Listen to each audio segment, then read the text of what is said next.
Hello ज़ैन साथियों, देखिए अगला पार्ट है इसका नंबर सिस्टम का 36वें क्वेश्चन से हम शुरू करेंगे। हालांकि 36वां क्वेश्चन हो गया था, लेकिन 36वें क्वेश्चन से हम स्टार्ट कर रहे हैं यहाँ पर। तो यहाँ पर देखो बोला है कि जब धनात्मक संख्या एक्स वाई जेड को 31 से विभाजित किया जाता है तो क्रम से 17, 24 इस तरह से शेषफल बचता है। तो 31 से विभाजित करने पर प्राप्त शेषफल ज्ञात कीजिए। तो यहाँ पर देखो क्या होना चाहिए। देखो यहाँ पर भी 31 दिया हुआ है, यहाँ पर भी 31 से और यहाँ पर भी 31 से, तो शेषफल से ही काम चल जाएगा हमारा। यहाँ पर शेषफल से ही काम चल जाएगा, यानी कि 17 चौका 68 और 24 दूनी 48, 27 तक ऐसे करके देख करेंगे। तो यहाँ पर हमारा आ जाएगा 17 चौका 68 और 24 दूनी 48, यानी कि 68 में से 48 जाएगा तो यहाँ पर बचेगा 20, 20 और 81 101 हो जाएगा। 101 को अगर मैं 31 से विभाजित करूँगा तो 31 तिया 93, 7 और 1 8, 8 से बच रहा है। ठीक है, 8 से बच रहा है, ऑप्शन नंबर 20 का करेक्ट आंसर हो जाएगा। लेकिन अगर हमें बेसिक से ही करना हो, मान लिया 31 की जगह कुछ और आ जाता, फिर क्या करते हैं हम यहाँ पर। तो तब हम ये करते कि यहाँ पर देखो एक्स और वाई जेड और एक्स वाई जेड को 31 से विभाजित किया जाता है। तो भाई अगर एक्स को 31 से विभाजित किया जाता है, शेषफल कितना बच रहा है, शेषफल बच रहा है 17, शेषफल 17 बच रहा है। तो मैं ये कह सकता हूँ कि 31 यानी कि ये हो जाएगा 48। मैं कह सकता हूँ कि एक्स का मान 48 होना चाहिए, एक्स का मान 48 होना चाहिए, तभी 31 से विभाजित करूँगा तो 17 शेषफल बचेगा। ठीक, यानी कि यहाँ एक्स का मान कितना होना चाहिए, एक्स का मान यहाँ पर 48 होना चाहिए। ठीक, उसी तरह वाई का मान कितना होना चाहिए, वाई का मान होना चाहिए यहाँ पर 24 और 31 यानी कि 5 55। ठीक है, 55 होना चाहिए। और जेड का मान कितना होना चाहिए, जेड का मान 27 81, ये 27 और 31 हो जाएगा यहाँ पर 8 58 हो जाएगा। ठीक है, अब ये एक्स वाई जेड के मान आ गए। अब यहाँ पर चाहे कुछ भी हो उससे कोई फर्क नहीं पड़ेगा यहाँ पर। अब इन्हीं मानों को यहाँ पर रख लेंगे तो यहाँ पर हो जाएगा ये 4 गुणा 58 48 सॉरी, और माइनस का 2 गुणा 55, यहाँ पर कितना था 48 48, और प्लस में आ जाएगा 3 गुणा 58, 3 गुणा 58। यहाँ से इनकी सभी की गुणा करके और जो भी इसमें करना है कर लेंगे। बाकी इसमें से 2 कॉमन आ रहा है, 2 कॉमन ले लूँगा यहाँ पर मैं। तो 48 दूनी 96 हो जाएगा यहाँ पर, और यहाँ पर भी 2 कॉमन आ गया, 55 बचा यहाँ पर, और यहाँ पर 29 बचेगा, 2 कॉमन 29 बचेगा, और 29 या 87 हो जाएगा। ठीक है, 29 से 87 हो जाएगा। इसमें अगर मैं जोड़ता हूँ 6 में से, यानी कि ये 1 बचेगा और यहाँ पर 41 बचेगा। ठीक है, 41 बचेगा और यहाँ पर प्लस का 87, तो यहाँ पर आ जाएगा 7 और 1 8, 8 4 12, और गुणा आ जाएगा यहाँ पर 2, 2 अट्ठे 16, 2 दूनी 4 और 1 5 और 2 1 2 आ जाएगा, 256 बचा। अब 256 को 31 से मैं विभाजित करता हूँ तो कितना आ जाएगा, यानी कि यहाँ पर 8 का मान 8 या 24, 8 बार जा रहा है, यानी कि 248, 8 बार गुणा करूँगा इसकी, 248 आ रहा है। तो शेषफल कितना बच रहा है भाई, शेषफल यहाँ पर 8 ही बच रहा है, शेषफल यहाँ पर 8 ही बच रहा है। ऑप्शन नंबर 20 तरह से कर लेंगे अगर और कुछ दिया हुआ होगा तो। अभी फिलहाल यहाँ पर 31 है, ठीक है, कोई दिक्कत नहीं है। अगला क्वेश्चन देखते हैं। अगला क्वेश्चन ये है कि 15 245, ये फैक्टोरियल में है, फैक्टोरियल में तो अनुगामी शून्यकों की संख्या बतानी है, यानी इसके बाद जो भी शून्य आएंगे वो कितने होंगे। तो ऐसी स्थिति में हमेशा क्या करेंगे, 5 से विभाजित कर लेंगे। फैक्टोरियल में दिया हुआ होगा तो 5 से विभाजित कर लेंगे हमेशा। इसमें केवल भागफल को लेना है, शेषफल को नहीं लेना है। 15 245 दिया हुआ है, 5 से अगर मैं इसको विभाजित करता हूँ तो 5 से विभाजित करने पर कितना आ जाएगा, 5 या 15। ठीक है, और ये 5 24 और 5 9 45 ही आ जाएगा यहाँ पर। फिर से 5 से विभाजित करूँगा, 5 6 30, 5 9 45 आ जाएगा। केवल मुझे भागफल लेना है, 5 एकम 5 आ जाएगा, 5 दूनी 10, 5 एकम 5, ठीक, और 5 दूनी 10, 5 चौक 20 और 5 30 हो जाएगा। ठीक है, और देखो 3000 तो ये हो गया। अच्छा, 3600 और एक 3700, यानी कि 3700 से बड़ा ही आंसर आएगा, 3700 से बड़ा आएगा ऑप्शन नंबर, इसका एक करेक्ट आंसर हो जाएगा। ठीक है, और 307 ये इसका करेक्ट आंसर हो जाएगा, जोड़ लेंगे एक बार। अगला क्वेश्चन यहाँ पर ये है। अगला क्वेश्चन कह रहा है कि तो इस तरह से दिया हुआ है, एक बार देख लेंगे इसको। तो मैं एक चीज़ यहाँ पर एक चीज़ बता रहा हूँ कि देखो जिस तरह से मैंने लिख दिया 1 2 3 और बाद में ये 0 0 लिख दिया यहाँ पर, ये ठीक। उसके बाद में यहाँ पर मैं लिख देता हूँ 100। तो यहाँ पर अंत में 0 कितने होंगे, अंत में 0 केवल 2 ही तो होंगे यहाँ पर। तो इसका मतलब मुझे ये पता लग गया कि यहाँ पर ये जो बड़ी वाली संख्याएं हैं ना, ये इससे पहले की जो बड़ी वाली संख्याएं हैं उनके 0 सिर्फ वही काउंट होंगे जो यहाँ पर आए होंगे, जो केवल इसमें आए होंगे वही 0 काउंट होंगे। इतनी बात समझ में आ जानी चाहिए। तो मुझे क्या निकालना होगा, मुझे केवल ये निकालना होगा कि फैक्टोरियल पार्ट्स में कितने 0 हैं, इसमें कितने 0 हैं उस हमें मतलब नहीं है। ये यहाँ जो संख्याएं रखी गई हैं ये, तो ये बेवकूफ़ बनाने के लिए रख दी गई हैं, समय खराब करने के लिए। तो यहाँ पर देखो केवल हमें इसमें याद करना पड़ेगा। तो इसमें कितने हो जाएंगे, फैक्टोरियल 5। फैक्टोरियल 5 को मैं क्या लिख सकता हूँ, फैक्टोरियल 5 को 5 गुणा 4 गुणा 3 गुणा 2 और गुणा 1 ही लिख सकता हूँ। इसको मैं गुणा करता हूँ, 5 20 60 दूनी 120 आ जाएगा, यानी कि 120 की पावर 120 लिखा हुआ है। यहाँ पर जो लिखा हुआ है 120 की पावर 120 लिखा हुआ है ये। यहाँ पर हम कितने जीरो हो जाएंगे भाई, यहाँ पर देखो ये जीरो है, यहाँ पर ये जीरो है, तो इसमें 120 ही जीरो हो जाएंगे, 120 ही जीरो हो जाएंगे इसमें। इसके पहले कितने जीरो होंगे वो इसमें काउंट नहीं होंगे। ऑप्शन नंबर 20 का करेक्ट आंसर हो जाएगा।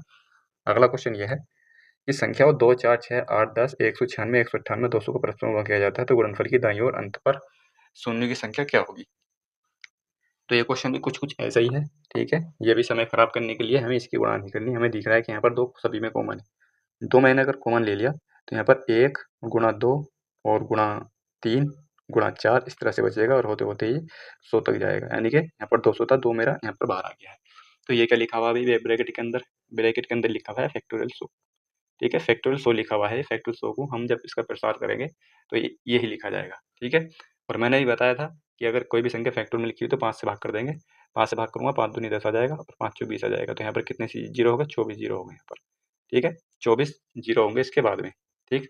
इसका आंसर जो आ जाएगा ऑप्शन नंबर सी ठीक हो जाएगा। इसमें 48 भी आ सकता है, 48, और यहाँ पर 2 दे रखा तो बच्चे यहाँ पर 24 दूनी 48 कर देंगे, नहीं कोई दिक्कत नहीं है, क्योंकि यहाँ पर जो आएगा लगभग वो 1 के बाद जीरो आएंगे, जितने भी आएंगे तो मैं 2 से गुणा करूँगा, 2 में केवल इसमें गुणा होगी, जीरो में गुणा कोई असर नहीं पड़ेगा, वो जीरो ही रहेगा, ठीक है। तो यहाँ पर 24 हो जाएगा। अगला क्वेश्चन देखते हैं, ये है कि गुणनफल के अंत में शून्य की संख्या ज्ञात करें।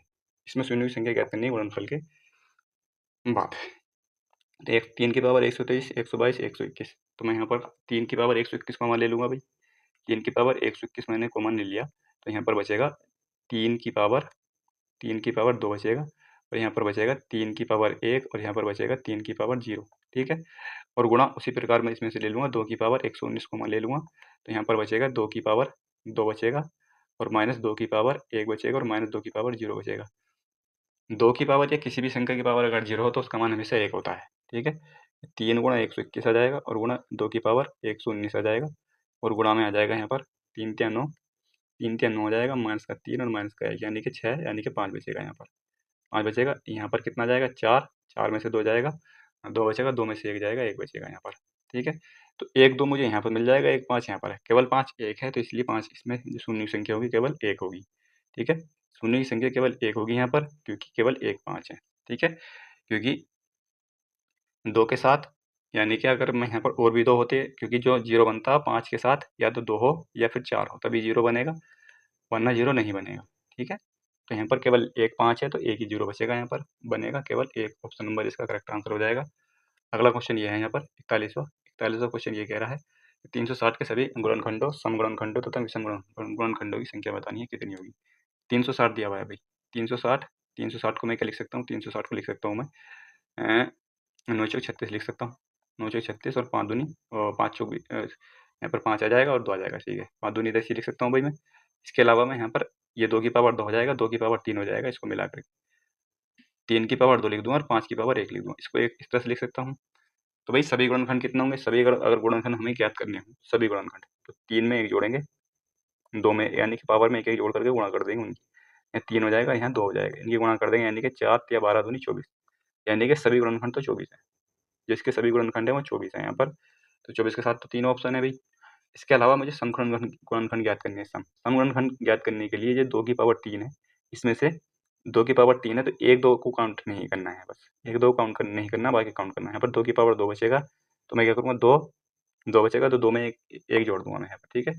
2 में 1 जोड़ दूंगा तो 3 बचेगा, और यहाँ पर भी यहाँ पर 3 हो जाएगा, यहाँ पर भी आ जाएगा मेरे पास 3 और यहाँ पर आ जाएगा 2, 3 3 9 दूनी 18, यानी कि 18 बचेंगे समगुणनखंड। 18 समगुणनखंड बचेंगे, विषम कितने बचे, 24 सभी हैं, सम 18 हो गए तो विषम बचेंगे 6।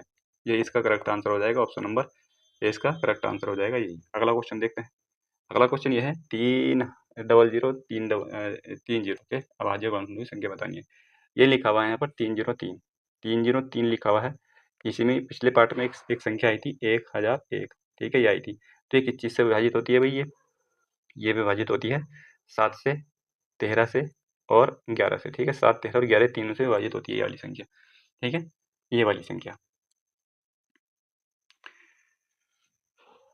तो यहाँ पर अब अगर मैं देखना चाहूँ तो गुणनखंड कितने बनेंगे यहाँ पर देखो, एक तो यहाँ पर मैं 3 कॉमन मुझे निकल जाएगा तो ये बचेगी यहाँ पर, क्योंकि इसको मैं देखो इस तरह से लिख सकता हूँ, 3 गुणा इस तरह से लिख सकता हूँ भाई इसको, यानी कि एक तो 3 मिल जाएगा मुझे, 7 मिल जाएगा, 11 मिल जाएगा, 13 मिल जाएगा और एक 0 भी है यहाँ पर, और यहाँ पर 0 है तो 5 दूनी 10 ये भी मिल जाएगा, 5 दूनी 10 ये भी मिल जाएगा मुझे, ठीक है। तो यहाँ पर बोला है अभाज्य गुणनखंड की संख्या बतानी है। यहाँ पर अभाज्य गुणनखंड कौन से होंगे, यही वाले सब अभाज्य गुणनखंड है यहाँ पर, ये जितने भी हैं अभाज्य गुणनखंड है 1 2 3 4 5 6, ऑप्शन नंबर सी इसका करेक्ट आंसर हो जाएगा। अगला क्वेश्चन दे रखा है कि 40 96 के समगुणनखंडों के योग ज्ञात करना। अगर हमें योग ज्ञात करना हो तो तब हम क्या करेंगे, तो वही काम करेंगे। पहले हम इसमें देखेंगे कि इसमें कितने फैक्टर हैं इसके, ठीक है। 40, 96 इसके फैक्टर कितने हैं? इसके फैक्टर होते हैं भाई 2 की पावर 12 होते हैं, ठीक है। इसके फैक्टर 2 की पावर निकालने हो तो कैसे निकालेंगे? 2 से भाग करेंगे, 2 दूनी 4, 2 चौक 8, 2 अट्ठे 16, ठीक है। और ये 2 एकम 2 आ जाएगा, 2 दूनी 4, 2 चौक 8 और 1024 में कितने होते हैं? 2 की पावर 10 होता है, ठीक है। 1024 होता है, 2 की पावर 10 होता है, 2 ये हैं, यानी कि 2 की पावर 12 है ये कुल मिलाकर के यहाँ पर, ठीक है। 2 की पावर 12 है ये। अब जब हमें जीरो यानी कि योग ज्ञात करना होता है इसका, समगुणन खंडों का योग ज्ञात करना है। ये समगुणन खंड कितने हो जाएंगे? 12 हो जाएंगे इसमें, 12 हो जाएंगे। तो हम क्या करेंगे? योग ज्ञात करने के लिए इसको पहले इस तरह से लिखेंगे, 2 की पावर 0, 2 की पावर 1, 2 की पावर 2, 2 की पावर 3, ऐसे करते करते करते 2 की पावर 12 तक लिखेंगे, 2 की पावर 12 तक लिखेंगे। जब हमें समगुणन खंडों का योग ज्ञात करना हो तो इसको ऐड नहीं करेंगे, इसको ऐड नहीं करेंगे, बाकी सभी को ऐड कर देंगे। सभी को ऐड करेंगे, आंसर आ जाएगा। यानी कि अब देखो यहाँ पर थोड़ा सा कम काम करना पड़ेगा। यहाँ पर ये 2 आ जाएगा, ये 2 आ जाएगा और ये 4 आ जाएगा, ये 8 आ जाएगा, यानी कि यहाँ पर ये डबल होता चला जाएगा। ये 16 आ जाएगा, होते-होते लास्ट में ये जो भी आएगा कितना ये लास्ट में जाएगा, लास्ट में 40,096 ही आएगा ये, ठीक है। सॉरी 4096 ही आएगा और इन सभी को जोड़ना है। इन सभी को जोड़ लेंगे तो इस तरह से जोड़ना पड़ेगा ये, ठीक है। तो 16 के बाद क्या आएगा? 16 के बाद 32 आएगा, 32 के बाद 64 आएगा, 64 के बाद 128 आएगा, 128 के बाद 256 आएगा, ठीक है। 256 के बाद क्या आएगा? 256 के बाद 512 आ जाएगा, 512, 512 के बाद 1024 आ जाएगा और 1024 के बाद 1024 के बाद आ जाएगा 2048 आ जाएगा, ठीक है। 2048 आ जाएगा, फिर उसके बाद 4096 आ जाएगा। इन सभी को जोड़ेंगे तब जाकर के आंसर आ जाएगा। तो इसको जोड़ लेंगे, एक बार देख लेंगे क्या रहा है यहाँ पर, ठीक है। अगला क्वेश्चन देखते हैं। अगला क्वेश्चन यहाँ पर ये है कि 360 के सभी गुणनखंडों का योग बताना है। अब 360 के सभी गुणनखंडों का योग बताना है यहाँ पर, ठीक है। तो मैंने अभी इस वाले सवाल में क्या बताया था? इस वाले सवाल में बताया था, पहले इनके फैक्टर ले लेंगे। 360 के फैक्टर क्या-क्या आए थे? 2 की पावर 3 आया था और 3 की पावर 2 आया था और यहाँ पर 5 की पावर 1 आया था। यही इसके फैक्टर थे भाई, ये इसके फैक्टर थे 360 के। अब जब हमें सभी वर्णखंडों का योग ज्ञात करना होगा सभी का, तो क्या करेंगे? 2 की पावर 3 है, तो इसको इस तरह से लिखेंगे, 2 की पावर 0, 2 की पावर 1, 2 की पावर 2, 2 की पावर 3, ठीक है। इस तरह से लिखते हैं इसको, फिर गुणा 3 के साथ करेंगे, 3 की पावर 0, 3 की पावर 1 और गुणा ये प्लस में आएगा, सॉरी, ठीक है। ये प्लस में आएगा यहाँ पर, प्लस 3 की पावर 1 और प्लस 3 की पावर 2 आ जाएगा। उसके बाद फिर आ जाएगा गुणा यहाँ पर 5 की पावर 0 और 5 की पावर 1, इस तरह से लिखते हैं इनको, ठीक है। जब हमें इसका योग ज्ञात करना होता है तो यहाँ पर आ जाएगा 2 की पावर 0, इसका मान हमेशा 1 होता है भाई, मैंने बताया था अभी। 1, 2, 4, 8 गुणा ये आ जाएगा 3 की पावर, यहाँ पे 1 आ जाएगा और ये 3 आ जाएगा और यहाँ पर ये 3 की पावर 9 भी है, 2 भी है, 3 की पावर यानी कि 9 आ जाएगा यहाँ पर और यहाँ पर बचेगा गुणा 5 और प्लस, सॉरी 5 प्लस 1 बचेगा, वैसे तो 1 बाद में भी रख सकते हैं यहाँ पर। तो यहाँ पर 1 प्लस 5 बचेगा, 1 प्लस 5 बचेगा तो हो जाएगा 8, 2, 10, यहाँ पर 15 आ जाएगा, 15 और गुणा 9 और 1, 10, 3, 13 आ जाएगा और यहाँ आ जाएगा 6 यहाँ पर, ठीक है। ये 6 आ जाएगा यहाँ पर, इनके गुणा कर लेंगे यहाँ पर। 13 छंग 78, 78 की 5 से गुणा करूँगा, 15 से 15 अट्ठे 120 और 15 सत्ते 105, 105 और 12 1170 हो जाएगा, ठीक है। 1170 हो जाएगा, ऑप्शन नंबर इसका करेक्ट आंसर होगा। अगला क्वेश्चन देखते हैं। अगला क्वेश्चन यह है कि 544 के उन गुणनखंडों की संख्या ज्ञात कीजिए जिसमें 1 और 544 शामिल न हो, ठीक है। तो 544 के गुणनखंड की संख्या देख लें कितनी होगी। तो 544 के भी हम पहले फैक्टर देख लेंगे, 544 के फैक्टर क्या-क्या हैं। 544 है यहाँ पर, 544 के फैक्टर कैसे पता लगेंगे? 2 से भाग करूँगा, 2 दूनी 4, 2 सत्ते 14 और 2 दूनी 4 आ जाएगा, 2 एकम 2 आ जाएगा, 2 तिया 6 और 2 छंग 12 आ जाएगा, 2 छंग 12 और 2 अट्ठे 16 आ जाएगा और यहाँ पर आ जाएगा 2 तिया 6, 2 चौक 8, 17 आ जाएगा और फिर ये 17 ही रहेगा यहाँ पर, 17 ही रहेगा, यानी कि 1, 2, 3, 4, 5, यानी कि 2 की पावर 5 और 17 की पावर 1, ये इसके फैक्टर है यहाँ पर। 2 की पावर 5 और 17 की पावर 1, ये है यहाँ पर, ठीक है। अब यहाँ पर मुझे इसमें ज्ञात करना है इसके गुणनखंडों की संख्या। संख्या ज्ञात करने के लिए क्या करेंगे? इसके 5 में को 1 जोड़ेंगे 6 हो जाएगा, इसमें 1 जोड़ेंगे 2 हो जाएगा, यानी कि यहाँ पर 12 आ जाएगा, ठीक है। इसके जो सभी गुणनखंड हैं कितने हैं? 12 हैं। इसके जो सभी गुणनखंड हैं 12 हैं। मुझे केवल 2 छोड़ने हैं, ये वाला और ये वाला, तो इसमें से 2 निकाल दूँगा ना मैं, इसमें से 2 निकाल दूँगा तो 10 ही बचेंगे, 10 ही बचेंगे, तो इसमें आंसर इसका आ जाएगा ऑप्शन नंबर डी, 10 आ जाएगा, ठीक। अगला क्वेश्चन देखते हैं। अगला क्वेश्चन ये दिया हुआ है कि 75 की पावर 3 माइनस 42 की पावर 3 माइनस 33 की पावर 3 के कुल भाजक ज्ञात करने हैं कितने हैं? देखो ये क्वेश्चन अच्छा है यहाँ पर, ठीक है। जब भी इस तरह से संख्या लिखी हुई हो तो एक चीज़ दिमाग में आनी चाहिए, एक चीज़ दिमाग में आनी चाहिए, ये वाला फॉर्मूला, x की पावर 3 प्लस माइनस है ना यहाँ पर चलो प्लस में लेते हैं एक बार। तो एक्स की पावर 3 प्लस वाई की पावर 3 और प्लस जेड की पावर 3, ठीक है, बराबर 3x वाई होता है। कब होता है ये 3x वाई जेड? जब x plus y plus z बराबर 0। अगर x plus y plus z बराबर 0 तो एक्स की पावर 3 प्लस वाई की पावर 3 प्लस जेड की पावर 3 बराबर 3x वाई जेड होता है, ठीक है। यहाँ पर देखो, अगर मैं इसको देखूँ 75, 75 में से अगर इन दोनों को जोड़ दूँ, मैं इन दोनों को अगर जोड़ देता हूँ 42 और 33 को जोड़ता हूँ तो माइनस का 75 आ रहा, जोड़ने पर इनको इनमें माइनस का 75 आ रहा, तो इससे कट जाएगा, यानी कि इन तीनों का योग जो है वो 0 है, वो इन तीनों का योग 0 है। तो मैं इसको कैसे लिख सकता हूँ? इसको मैं इस तरह से इस फॉर्म में लिख सकता हूँ, यानी कि 3x वाई जेड, यानी कि इसको मैं इस तरह से लिख सकता हूँ 3 गुणा 75 और गुणा 42 और गुणा 33, ये लिख सकता हूँ भैया, ठीक है। भाई भाजक का मतलब ये होता है कि इसके कितने गुणनखंड है, भाजक का मतलब भी वही होता है, ठीक है। तो इस तरह से लिख सकता हूँ, इस तरह से लिखूंगा देखो, तो फिर इसका मैं फैक्टर ले लूँगा, कितना जाएंगे 3 तो यहाँ पर ही आ जाएगा, ठीक है, 3 यहाँ पर आ जाएगा और गुणा यहाँ पर आ जाएगा 15 पंजे 75, यानी कि 5 की पावर 2, यानी कि 25 के 75 आ जाएगा, और यहाँ पर 7 छंग 42 7 आ जाएगा, और 6 यानी कि 2 गुणा 3 आ जाएगा, और 11 तिया 33 आ जाएगा, यहाँ पर 11 तिया 33 ही आ जाएगा। 2 कितने हैं यहाँ पर? 2 केवल एक ही है, 3 1 2 3 4, 3 की पावर 4 आ जाएगा। 5 कितने हैं? 5 की पावर केवल 2 है यहाँ पर, 7 1 केवल 1 है 7 यहाँ पर, और 11 भी 1 ही है यहाँ पर, ठीक है। यहाँ पर कुल भाजक कितने हो जाएंगे? यहाँ पर सभी में इनकी पावर 1 है, यहाँ पर ये इनमें एक एक जोड़ करके गुणा कर देंगे, यानी कि 2 गुणा 5 गुणा 3 गुणा 2 और गुणा 2, इस तरह से करेंगे। 2 2 पंजे 10 आ जाएगा, 3 दूनी 6 दूनी 12, 120 हो जाएगा, ठीक है। 120 इसका करेक्ट आंसर हो जाएगा, ऑप्शन नंबर इसका करेक्ट आंसर हो जाएगा। अगला क्वेश्चन है कि 87 गुणा 92 इस तरह से दिया हुआ है, इसके अंतिम दो अंक बताने हैं। अंतिम दो अंक बनाने के लिए पहले तो हमें इसको सीखना पड़ेगा थोड़ा अच्छे से, ठीक है, लेकिन इसमें जितने भी सवाल दिए हुए हैं मैं उनको बनाने की ऐसी कोशिश करूंगा, ठीक है। बाकी इसको एक बार सीखना पड़ता है अच्छे से। तो यहाँ पर 87 गुणा 92 गुणा 194 44 दिया हुआ है। तो यहाँ पर अगर ये स्थिति दी हुई हो तो सबसे पहले हम क्या करेंगे? 100 से भाग करेंगे। 100 से भाग करने क्यों करेंगे 100 से भाग भाई? तो 100 से भाग क्यों की जाती है? 100 से भाग इसलिए की जाती है कि जैसे मैंने ले लिया 722, 722 है, 722 को मैं 100 से भाग करता हूँ तो 7 बार चला जाएगा, बचे कितने? 22, यानी कि इसके जो शेषफल बच रहा है ना, वही इसके लास्ट के 2 डिजिट होते हैं, वो हमेशा ऐसा ही होता है इसमें, ठीक है। तो यहाँ पर इसको अगर मैं भाग करता हूँ 87 गुणा 92 और यहाँ पर गुणा 194 और 44,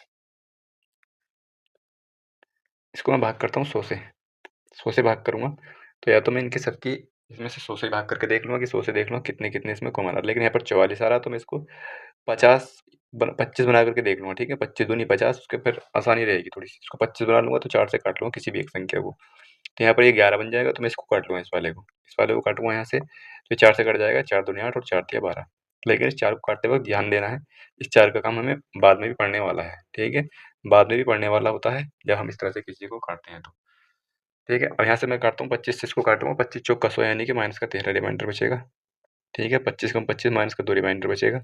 इसके अलावा यहाँ पर 25 अट्ठे 200 आ जाएगा, तो यहाँ पर माइनस का 6 रिमाइंडर बचेगा, और यहाँ पर 25 ही कम 25 दूनी 50 माइनस का 6 बचेगा, यानी कि ये सब प्लस में हो जाएगा, प्लस में हो जाएगा, यानी कि 13 दूनी 26, 13 दूनी 26 और 6 छंग 36, ठीक है, ये बचेगा। इसको भी मैं एक बार 25 से भाग करके देख लूँगा अभी 25 से, तो यहाँ पर 1 बच रहा है रिमाइंडर, यहाँ पर प्लस का 1 रिमाइंडर बच रहा है, प्लस का 1 और गुणा यहाँ पर बचेगा 36 में से 25 यानी कि 11 बचेगा, यहाँ पर 11 बचेगा, तो यहाँ पर ये बचेगा 11 कम 11 यानी कि 11 रिमाइंडर बचेगा, यहाँ पर 11 रिमाइंडर बचेगा। ये जो 4 से मैंने काटा था, इस 4 का यूज़ यहाँ पर होगा, 4 का यूज़ यहाँ पर होगा, 11 चौक 44 आ जाएगा, ठीक है। यानी कि इसको अगर मैं 100 से भाग करता हूँ तो 44 शेषफल बचेगा, ऑप्शन नंबर डी इसका करेक्ट आंसर हो जाएगा। ऑप्शन नंबर डी यही इसके अंतिम 2 अंक हो जाएंगे। अगला क्वेश्चन ये है, अगला क्वेश्चन है कि 569 की घात 170 के अंतिम 2 अंक ज्ञात करें, ठीक है। अंतिम 2 अंक हमें ज्ञात करने हैं इसके। तो देखो इसके भी रूल होते हैं, यहाँ पर 9 है तो 9 का भी रूल होगा। 9 का क्या रूल होगा? देखो 569 है, मैं क्या ये 9 है, या इसको मैं देखो 569 तो मैं 69 लूँगा, लास्ट के इसके 2 अंक लूँगा, इसके बाद मैं 170 यहाँ पर ले लूँगा, यहाँ पर ये, ठीक है। इसको मैं और क्या लिख सकता हूँ, यानी कि मुझे इसको 1 बनाना है, 1 बनाना है तो मुझे पावर करनी पड़ेगी 2, यानी कि 69 की पावर मैं यहाँ पर 2 कर दूँ, 69 की पावर 2 कर दूँ, और यहाँ पर मैं मुझे 85 रखना पड़ेगा, 85 दूनी 170 होते हैं, ठीक है। तो यहाँ पर देखो 69 की पावर करूँगा, यानी कि 69 का वर्ग करूँ तो 69 का वर्ग कितना आ जाएगा? 69 के वर्ग में अंतिम 2 जो अंक आ रहे हैं वो 61 आ रहे हैं, ठीक है, 61 आ रहे हैं, 61 की पावर में 85 भी लिख सकता हूँ इस तरह से, ठीक है। मुझे केवल ये चाहिए। अब जब किसी संख्या में अंतिम अंक यहाँ पर 1 है, ठीक है? और मुझे उसका अंतिम 2 अंक निकालने हैं। तो अंतिम 2 अंक निकालने के लिए 1 तो आएगा ही आएगा लास्ट में, ठीक है? जो दूसरा अंक होगा ना, तो ये जो इसका दहाई का अंक है 6, इसकी गुणा करेंगे इससे, कितना आ जाएगा? 6 पंजे 30, यानी कि 0 आएगा लास्ट में। तो यही इसके अंतिम अंक हो जाएँगे। तो इसका अंतिम अंक हो जाएँगे, ऑप्शन नंबर बी ठीक हो जाएगा इसका, ठीक है? ऑप्शन नंबर बी ठीक हो जाएगा। हालाँकि देखो, इसको समझने के लिए कम से कम 10-15 क्वेश्चन चाहिए, तब जाके अच्छे से समझ में आ जाएगा, लेकिन इसमें इतने क्वेश्चन दिए हुए नहीं है, ठीक है? अगला क्वेश्चन देखते हैं। अगला क्वेश्चन ये है, 81 की पावर ये दिया हुआ, जो जोन-सा रूल हमने अभी यहाँ पर लगाया है ये वाला, ठीक है? वही रूल इसमें लग जाएगा यहाँ पर, ये वाला रूल लग जाएगा। तो यहाँ पर 81 की पावर यानी कि 1 तो आएगा ही आएगा यहाँ पर, 1 तो आएगा ही आएगा, और ये 8 जो है इसकी गुणा कर देंगे यहाँ पर, 8 छंग 48, 8 छंग 48 यानी कि 8 आएगा यहाँ पर, ठीक है? 8 आएगा तो 81 आएगा इसमें, ठीक है? 81 ऑप्शन नंबर ए ठीक हो जाएगा इसका। ठीक है, इस तरह से इनको इनको करते हैं हालाँकि, ठीक है। अब देखो ये क्वेश्चन यहाँ पर खत्म हो गए, केवल 3 ही क्वेश्चन थे इसमें अंतिम 2 अंक के, अब ये यहाँ पर शुरू हो गए हैं।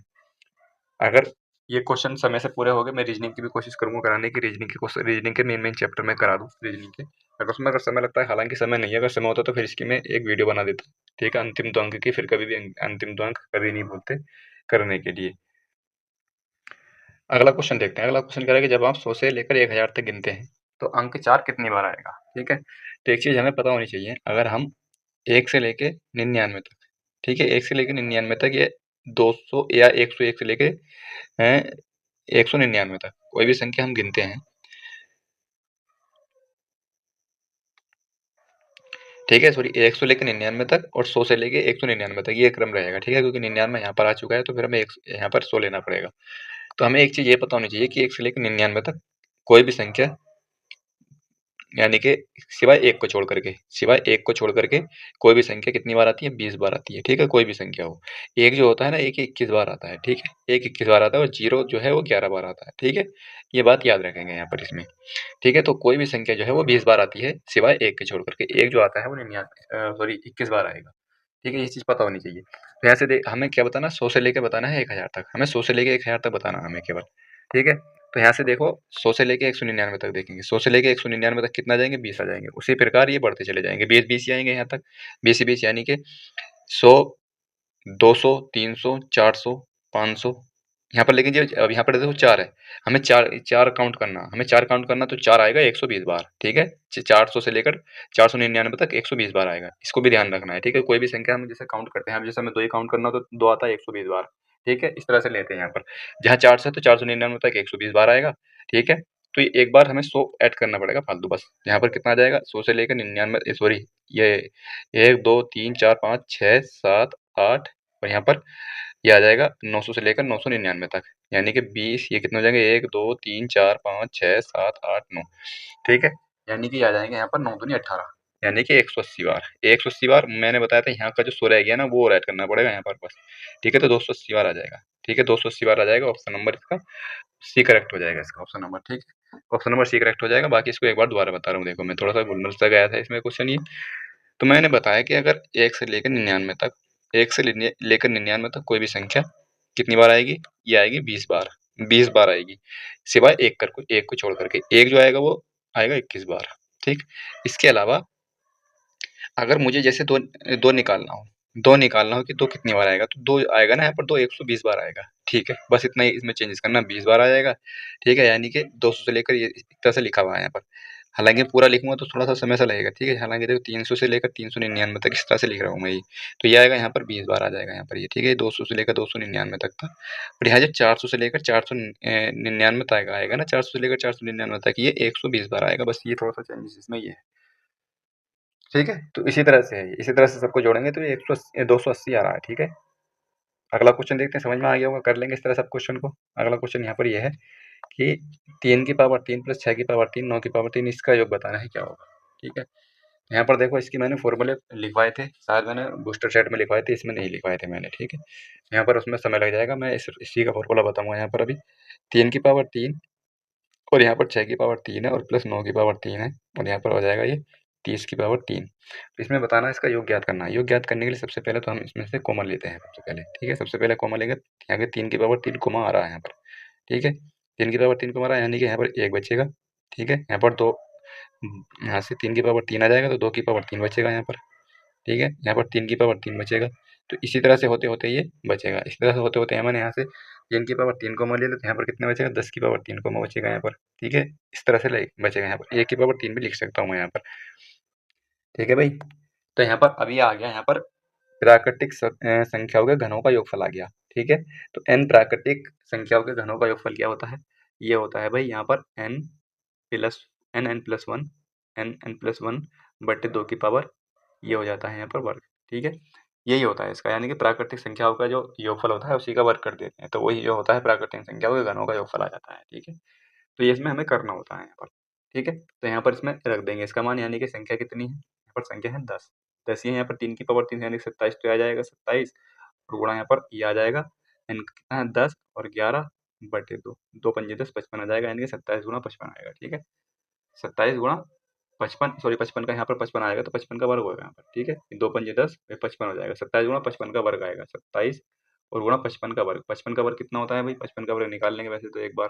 ठीक है, ये थोड़ा सा भूल जाते हैं, प्रैक्टिस में रहते हैं तो करते रहते हैं। तो यहाँ पर देखो 55 का वर्ग मुझे निकालना है, तो इसके भी तरीका है वैसे निकालने की 55 के वर्ग की भी, लेकिन इसको डायरेक्ट भी निकाल सकते हैं। ये 5 5 पंजे 25 आ जाएगा यहाँ पर, और 5 पंजे 25 दूनी 50, 50 और 2 52 का 2, 5 पंजे 25, यानी कि 3025 आ जाएगा इसका। ठीक है, 3025 आ जाएगा, 3025 इसकी गुणा कर दूंगा, आंसर आ जाएगा। ठीक है, इतना हमें करना है इसमें।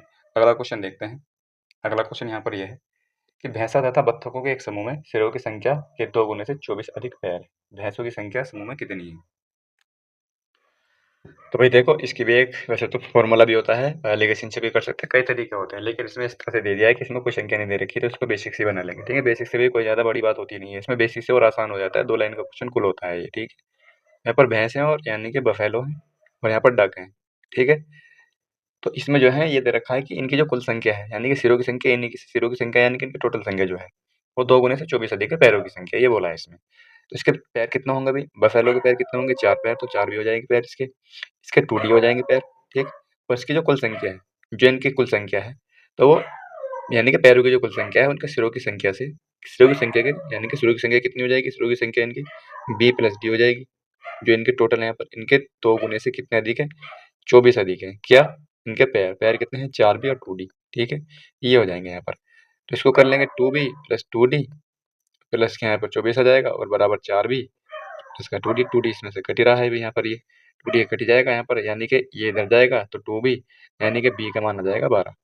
ठीक है, B का मान आ जाएगा यहाँ पर 12। बोला क्या, भैंसों की संख्या समूह में कितनी है, यही है बस। ठीक है, यही ऑप्शन नंबर डी इसका करेक्ट आंसर होगा। अगला क्वेश्चन देखते हैं। अगला क्वेश्चन यह है कि 2 अंकों की संख्या के अंकों को परस्पर बदलने से हमें एक संख्या प्राप्त होती है जो मूल संख्या के चौगुनी से 24 कम है, यदि मूल संख्या का इकाई की अंक उसके दहाई के अंक से 7 अधिक हो।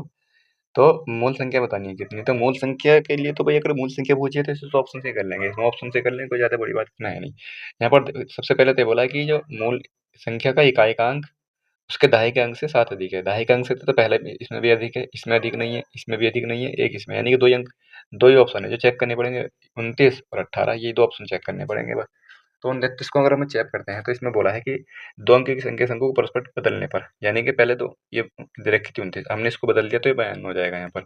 बदलने पर हमें एक ऐसी संख्या प्राप्त हुई जो मूल संख्या की चौगुनी से 4 कम है। चौगुनी करेंगे, चौगुनी यानी कि 4 नम 36 और 4 दूनी 8 और 3 11, 116 से कितनी 24 कम है, इसमें से 24 कम कर दोगे 92 में आ रहा है क्या, बिल्कुल ठीक है, 92 में ही आ रहा है भाई, तो इसका मतलब यही आंसर ठीक हो जाएगा हमारा। ठीक है, यही आंसर ठीक हो जाएगा, ऑप्शन नंबर इसका ये ठीक हो जाएगा। अगला क्वेश्चन देखते हैं। अगला क्वेश्चन ये है, यदि n बराबर 4 की पावर 11 इस तरह से दिया हुआ है तो n के कितने धनात्मक ऋणखंड होंगे। ठीक है, ये अच्छा क्वेश्चन है यहाँ पर। तो इसमें क्या करेंगे, सबसे पहले हम यहाँ पर 4 की पावर 11 कॉमन ले लेंगे, 4 की पावर 11 कॉमन ले लेंगे, कितना बचेगा यहाँ पर, ये 1 बचेगा, ये 4 की पावर 1 बचेगा यहाँ पर, यानी कि 4 बचेगा यहाँ पर केवल, यहाँ पर 4 की पावर 2। ठीक है, तो ये लिख लेते हैं केवल यहाँ पर, और ये बचेगा 4 की पावर 3, यही तो बचेगा यहाँ पर, ये बच जाएगा। फिर हम इसको 4 की पावर को 11 ही रहने देंगे। यहाँ पर धनात्मक गुणनखंड की बात की गई है, यानी कितने गुणनखंड है, जैसे हमने एक क्वेश्चन पहले किया है इसमें। ठीक है, ये आ जाएगा 4, ये हो जाएगा यहाँ पर 4 चौक 16 और ये आ जाएगा यहाँ पर 64।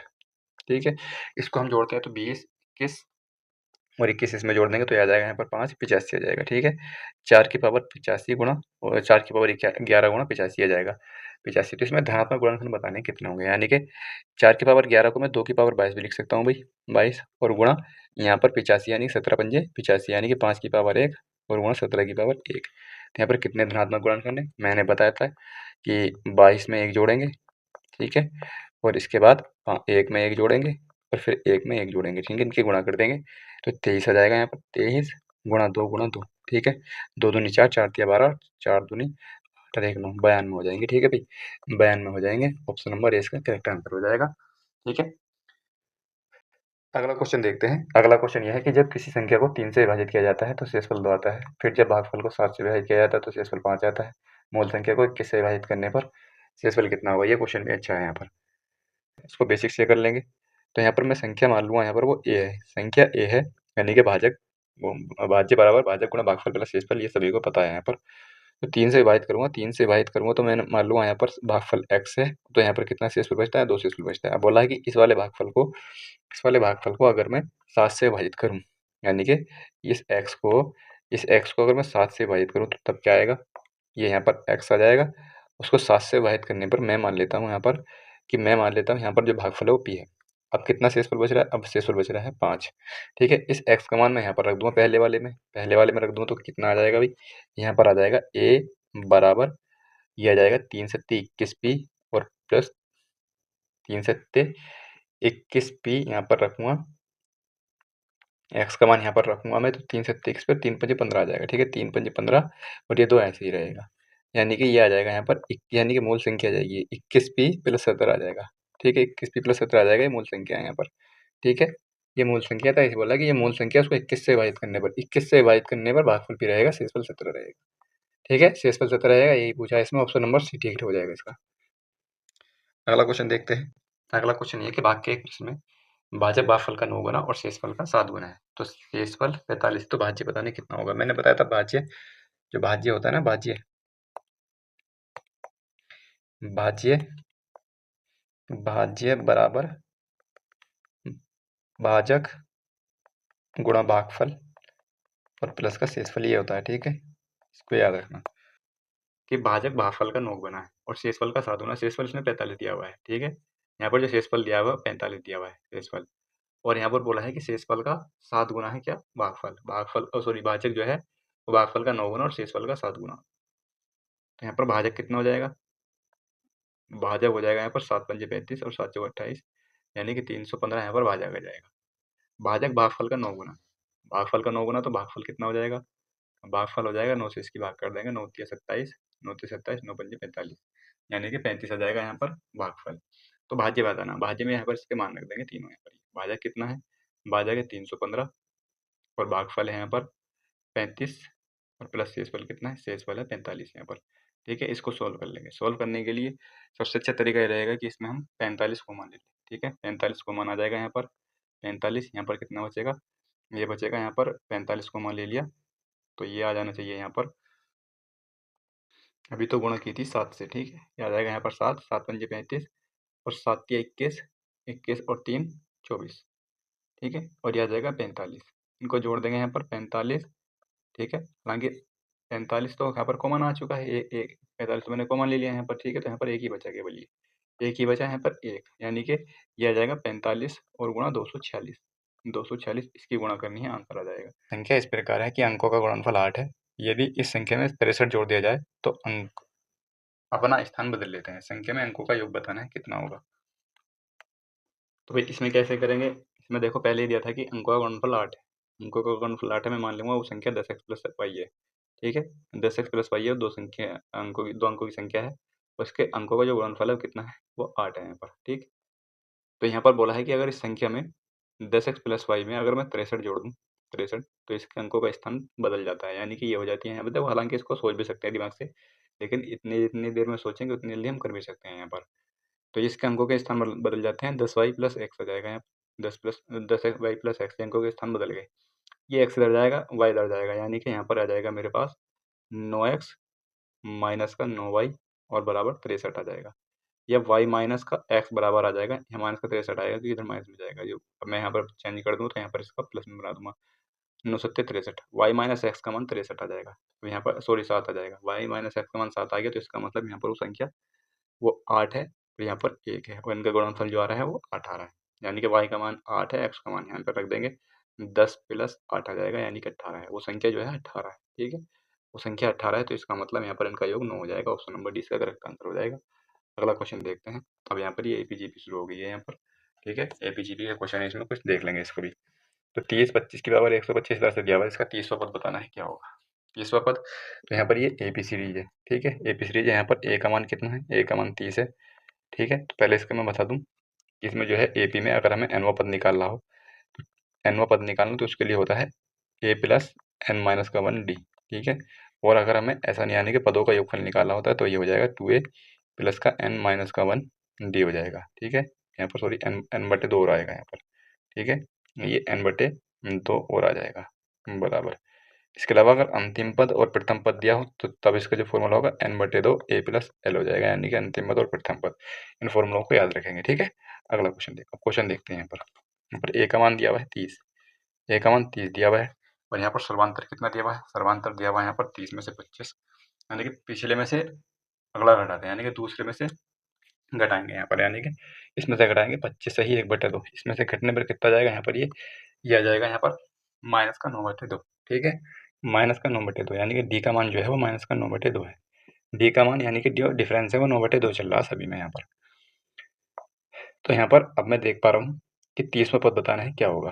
30वां पद क्या होगा, तो 30वें पद के लिए मैंने बताया अभी मुझे TN पद निकालना है। TN पद निकालना तो इसके लिए मैंने बताया ए प्लस एन माइनस का 1 डी निकालना है, और मुझे 30वां पद निकालना हो तो हमेशा ये इस तरह से बन जाता है, इसमें से एक घट जाता है, ठीक है। देखो कैसे बनेगा यहाँ पर, ये मुझे निकालना है यहाँ पर TN पद, सॉरी 30वां पद।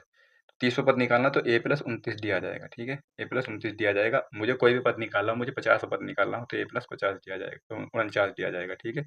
50वां पद निकालना तो इस तरह से होता है यहाँ पर, ठीक है। तो भाई यहाँ पर 30वां पद ए प्लस 29 डी हो जाएगा। 30वां पद क्या होगा, यानी कि ए का मान कितना है 30 है यहाँ पर, 30 है, और प्लस डी का मान कितना है माइनस का 9/2 आ जाएगा यहाँ पर। तो यहाँ पर ये 30 हो जाएगा, 30 प्लस 9 यहाँ पर माइनस का आ जाएगा, अभी ये 9 9 81 और 9 दूनी 18, यानी कि 261 आ जाएगा। 261/2 यानी कि 2 तिया 6, 60 इसमें से घट जाएगा, 60 इसमें से घट जाएगा, 201 बचेगा, माइनस का 201/2 ये बचेगा। इसको मैं लिख सकता हूँ 100 से ही 1/2, ठीक है। माइनस का 100 से ही 1/2 लिख सकता हूँ इसको, ठीक है। 2 से 200 और ये 2 से 1 हो जाएगा, तो ऑप्शन नंबर इसका बी करेक्ट हो जाएगा। अगला क्वेश्चन देखते हैं। अगला क्वेश्चन कह रहा है कि एक समांतर श्रेणी के प्रथम 17 पदों का योग क्या है यदि पहला पद इतना है। भाई पहला पद यानी कि ए का मान दिया हुआ है यहाँ पर कितना 20, और इसका अंतिम पद दिया हुआ है, यानी कि अंतिम पद दिया हुआ है 28, अंतिम पद 28 दिया हुआ है। तो इसके 17 पदों का योगफल बताना है क्या होगा।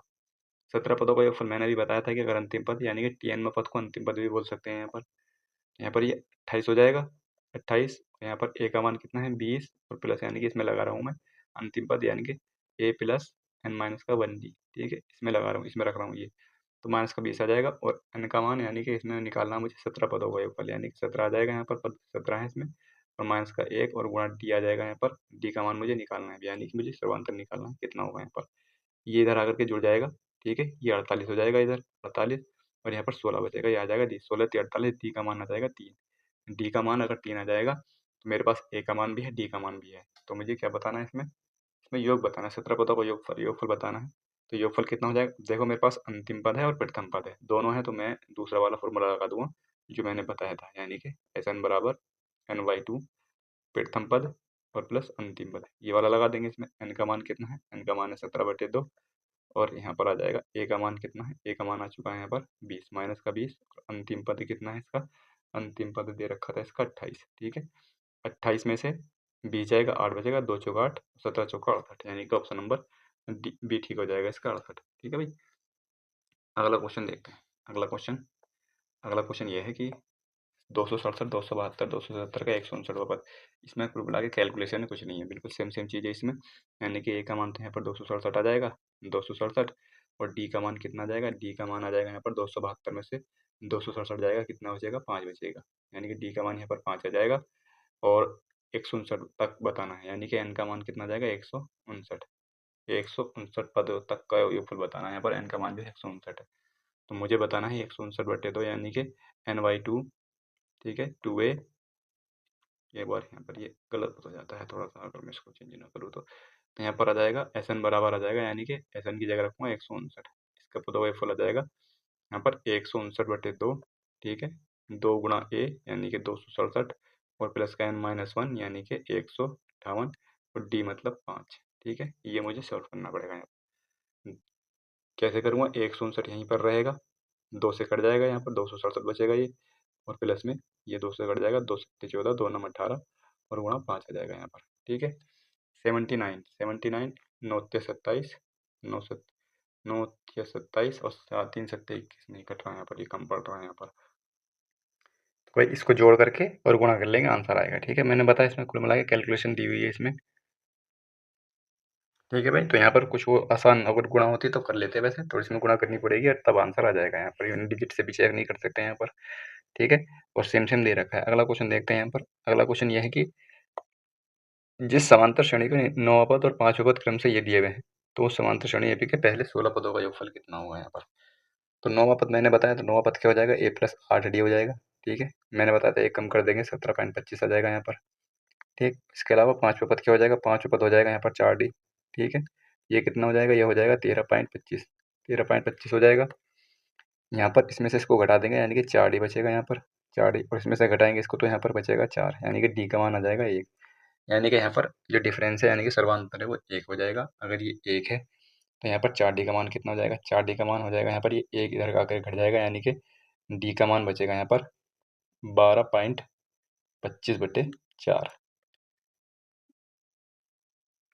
डी का मान आया ना यहाँ पर, ये ए का मान नहीं आया, सॉरी। ठीक है, तो ये डी का मान 1 आया, डी का मान 1 आया है यहाँ पर, तो डी का मान रखें तो ए का मान निकलेगा, यानी कि ए का मान आ जाएगा यहाँ पर, ये 4 4 घटेगा इधर से आकर के। ठीक है भाई, सॉरी, ये 4 घटेगा यहाँ पर, इधर आकर के 4 इसमें से घटेगा, यानी कि 9.25 आ जाएगा।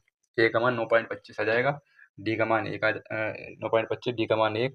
बताना है कि 16 पदों का योगफल, 16 पदों का योगफल क्या हो जाएगा, तो ये हो जाएगा यहाँ पर 16 पदों का योगफल 16/2 2a, यानी कि 9.25। ठीक है, प्लस n-1, n कितना है यहाँ पर 16, यानी कि 15, और गुणा डी कितना आ जाएगा, डी आ जाएगा ये। ठीक है, ये सोल्व करना है यहाँ पर हमें। तो 16/2 तो ये रहेगा, यानी कि 8 आ जाएगा, 16/2 के बराबर यहाँ पर 8 आ जाएगा भाई, ये 8 आ जाएगा यहाँ पर, और ये हो जाएगा यहाँ पर 9.25, यानी कि ये हो जाएगा 18.50। ठीक है, 18.50 प्लस ये आ जाएगा 15 यहाँ पर, इसको जोड़ लेंगे, 18 15 33 हो जाएगा, 33.5 आ जाएगा। ये 33.5 को मैं क्या लिख सकता हूँ, 67/2 भी लिख सकता हूँ। ठीक है, 67/2 और गुणा 8 करूँगा, 2 चौक 8, 4 7 28 और 4 6 24, 24 और 2 26, यानी कि 268 आ जाएगा। 268 ऑप्शन नंबर डी इसका करेक्ट आंसर हो जाएगा। अगला क्वेश्चन ये है, अगला क्वेश्चन है कि यदि एक एपी का पहला पद 2 और पहले 5 पदों का योगफल अगले 5 पदों के योग के 1/4 के बराबर है, तो पहले 10 पदों का योगफल। देखो अच्छे क्वेश्चन है यहाँ पर, ये क्वेश्चन अच्छा है। ठीक है भाई, क्वेश्चन नंबर अच्छा है ये। यहाँ पर देखो एपी का पहला पद दिया हुआ है, एपी का पहला पद है ए बराबर 2 दिया हुआ है। ठीक है, यहाँ पर बोला है कि पहले 5 पदों का योगफल अगले 5 पदों के योग के 1/4 के बराबर है। पहले 5 पदों के योगफल की बात की गई है, पहले 5 पदों का योगफल जो है वो अगले 5 पदों के योगफल के 1/4 के बराबर है। 10 पदों का योगफल बताना है इसमें, तो 10 पदों के योगफल की बात की गई है इसमें, तो मैं यहाँ ये लिख सकता हूँ कि 10 पदों का योगफल माइनस 5 पदों का योगफल। तो यहाँ पर जो 5 से आगे के पद होंगे वो आ जाएंगे यहाँ पर, यानी कि 5 पदों का योगफल तो ये है यहाँ पर, और ये 10 पदों का योगफल है, इसमें से इन वाले 5 पदों का योगफल घटाऊंगा तो अगले 5 पदों का योगफल आ जाएगा। ये इसके किसके बराबर है, 1/4 के बराबर है। ठीक है, ये बात इसमें बोली है बस।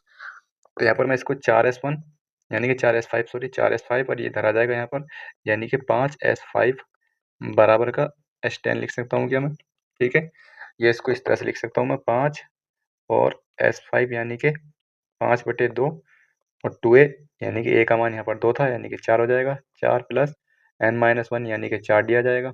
ठीक है, बराबर s10 मतलब 10/2 यानी कि 5 और 2a यानी कि a का मान यहाँ पर 2 है, 4 आ जाएगा यहाँ पर भी। इसके अलावा यहाँ पर बचेगा यानी कि 9d बचेगा, ये बचेगा यहाँ पर। ठीक है भाई, यहाँ पर देखो 5 से 5 कट जाएगा और इस 2 की गुणा हो जाएगी, 5 की हो जाएगी, 5 चौक 20, 5 चौक 20d, और ये आ जाएगा यहाँ पर 2 चौक 8 और 2 नम 18d। ठीक है, यहाँ पर हम डी का मान निकालेंगे। अब डी का मान कैसे निकलेगा, यहाँ से ये 8 इधर आ जाएगा और 20 उधर जाएगा, यानी कि डी का मान आ जाएगा यहाँ पर माइनस का 12, 12/2। ठीक है, क्योंकि यहाँ पर ये 20 में से 18 जाएगा तो 2 बचेगा, 2 छंग 18, 2 छंग 12, यानी कि डी का मान आ जाएगा माइनस का 6। डी का मान माइनस का 6 आ जाएगा यहाँ पर।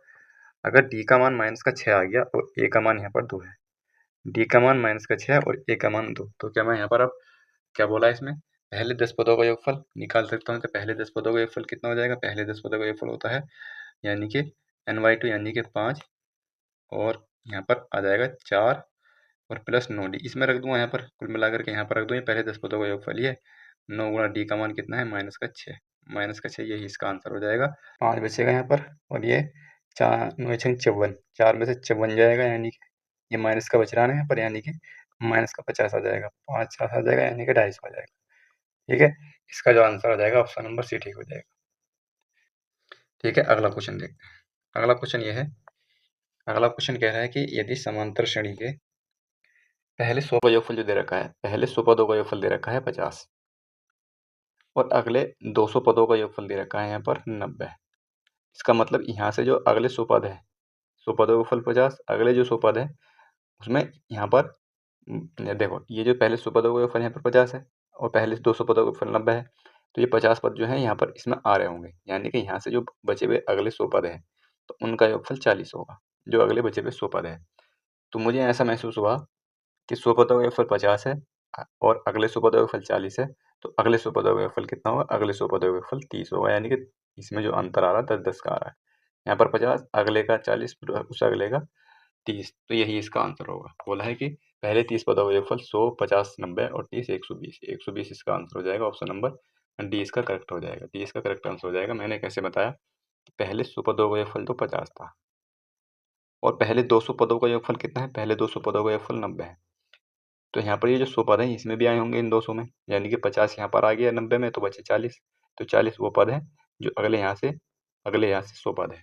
ठीक है, तो उनका योगफल 40 है, यानी कि 10 कम हुआ, यानी कि उससे अगले जो 200 पद यानी कि 100 पद होंगे 200 के बाद, तो उनका जो योगफल होगा 30 होगा। तो इन्हीं का पूछा कि पहले 300 का 30 40 50 यानी कि 120 इसका करेक्ट आंसर हो जाएगा।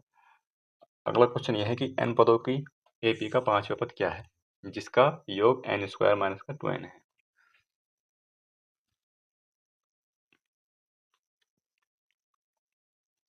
तो इसको कैसे करेंगे, n पदों की AP का 5वां पद जिसका योग n² माइनस का 2n है, यानी कि यहाँ Sn का मान दिया हुआ है, Sn का मान दिया हुआ है यहाँ पर n² माइनस का 2n, तो यहाँ ऐसे मैं 5वां पद निकाल सकता हूँ क्या, 5वां पद निकल जाएगा यहाँ पर S5 बराबर 25 और माइनस का 5 दूनी 10 यानी कि 15 आ जाएगा। ठीक है, 15। उसी प्रकार मैं चौथा पद निकाल दूंगा यहाँ पर S4 यानी कि 16 माइनस का 8 बराबर 8 आ जाएगा। ठीक है, हमें एक चीज़ पता होनी चाहिए कि अगर मैं 5वें पद में से चौथा पद घटा दूँ, यानी कि 5 पदों के योगफल में से 4 पदों का योगफल घटा दूंगा तो पद आ जाएगा 5वां। या मैं ये कहूँ कि मुझे अगर निकालना हो, मैं ये कहूँ कि मुझे देखो मुझे घटाना है यहाँ पर, देखो एक चीज़ समझा के बताता हूँ मैं यहाँ पर कि ये लिखा हुआ है 1 2 3 4 और 5। ठीक है, मैं कह रहा हूँ कि यहाँ पर ये 4 पद हैं। ठीक है, और ये वाले ऊपर वाले 5 पद हैं, ये 5 पद हैं यहाँ पर 4 पदों का योगफल कितना, 4 3 7 2 2 और 1 10 यहाँ पर। ठीक है, ये 10 इनका कितना हो जाएगा, इनका 15 हो जाएगा। अगर इस 15 में से इस 10 को घटा दूँ तो क्या आएगा, 5 आएगा, यानी कि 5 पदों के योगफल में से 4 पदों का योगफल घटा रहा हूँ तो यही वाला आ रहा है 5 पदों का योगफल। ठीक है, यही चीज़ इसमें कंसेप्ट में लगाऊंगा यहाँ पर, यानी अगर मैं इस 15 में से इस 8 को घटा दूँ 7 आएगा, 7 जो है इस वाले 5 पदों का योगफल है, इस वाले 5 पदों का योगफल है, ऑप्शन नंबर 20 का करेक्ट आंसर हो जाएगा। या इसको इस तरह से लिख सकते हैं, इसको अगर आप लिखना चाहें, वैसे फॉर्मूला याद नहीं होते इसलिए मैंने इसको एग्जाम्पल देके बताया। Tn पद जो होता है तो वो होता है Sn माइनस का Sn माइनस का 1। ठीक है, ये भी लिख सकते हैं यहाँ पर हम। ठीक है, इसको भी लिख सकते हैं वैसे तो, बाकी ये याद नहीं रह पाता तो मैंने एग्जाम्पल से बता दिया है, इस तरह से करके कर लेंगे। अब ये गुणोत्तर श्रेणी के सब क्वेश्चन है यहाँ पर। ये गुणोत्तर श्रेणी 3 18 108 ये दिया हुआ है, हमें कितने पद हैं यहाँ पर, कितने पद हैं ये बताना है। ठीक है, तो यहाँ पर ए का मान दिया हुआ है 3, ए का मान दिया हुआ है 3 और यहाँ पर अगर मैं सर्वांतर की बात करूँ, इसमें सर्वांतर निकाला जाता है, सर्वांतर निकाला जाता है, सभी लोगों को पता होगा। यहाँ पर 18/3 करूँगा, उसमें हम दूसरे में से पहला पद घटा देते, इसमें से इसमें भाग करेंगे, इस वाले में से इसको। ठीक है, 3 छंग 18 आ जाएगा। ठीक है, यानी कि आर का मान यहाँ पर 6 है, आर का मान 6 आ जाएगा। मुझे निकालना है कितने पद हैं, यानी कि पद निकालने हैं, यानी कि मुझे निकालना है Tnवां पद यहाँ पर। ठीक है, Tnवां पद हो जाएगा यहाँ पर ARn माइनस का 1। ठीक है, ये होता है यहाँ पर। तो Tnवां पद कितना है इसमें, 23,328 है, लास्ट पर जो है 23,328 है यहाँ पर।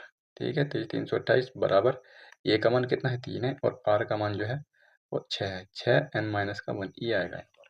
ठीक है, एक बार 3 से इसको भाग कर देंगे यहाँ पर, 3 सत्ते 21 बचेंगे 2, 3 सत्ते 21, 3 सत्ते 21 बचेंगे 2, 3 सत्ते 21 फिर से आएगा यहाँ पर, 3 छंग 18 ये बचेगा यहाँ पर। ठीक है, ठीक है, ये बच जाएगा और बराबर में आ जाएगा 6 n की पावर माइनस का 1।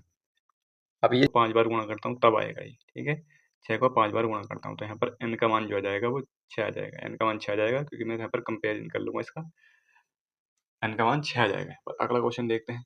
अगला क्वेश्चन ये है कि यदि एक गुणोत्तर श्रेणी जीपी का प्रथम पद 16 और सर्वानुपात 6 है तो इसके 4 पदों का योगफल कितना होगा।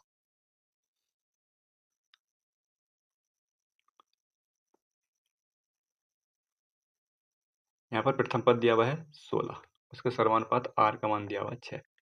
r का मान जो है वो 1 से बड़ा है। अगर 1 से बड़ा है r का मान, तब हम इसमें कौन सा फॉर्मूला लगाएंगे, इसमें लगाएंगे इन पदों का योगफल बराबर, ये हो जाएगा यहाँ पर a r n माइनस का 1 बटे r माइनस का 1, ये वाला फॉर्मूला लगेगा। ठीक है, ये वाला फॉर्मूला लगेगा अगर हमारे पास r बड़ा है तो।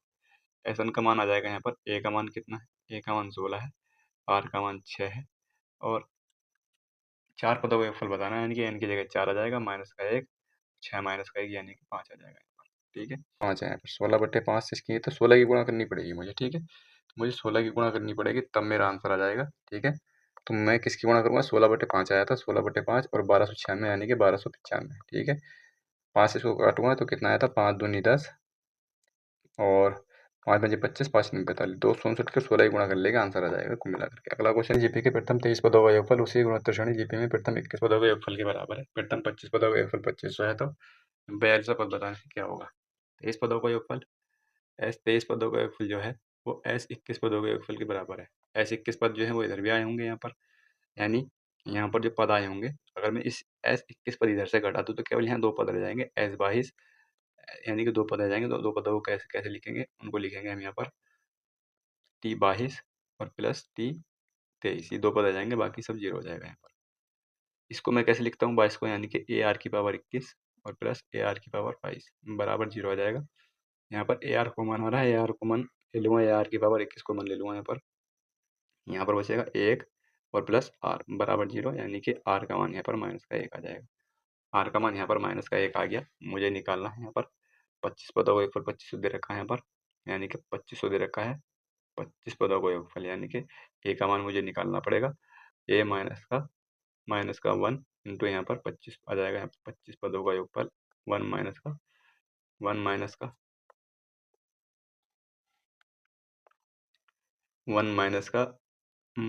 1 की पावर 25 और बटे में आ जाएगा यहाँ पर, बटे में आ जाएगा 1 माइनस का 1।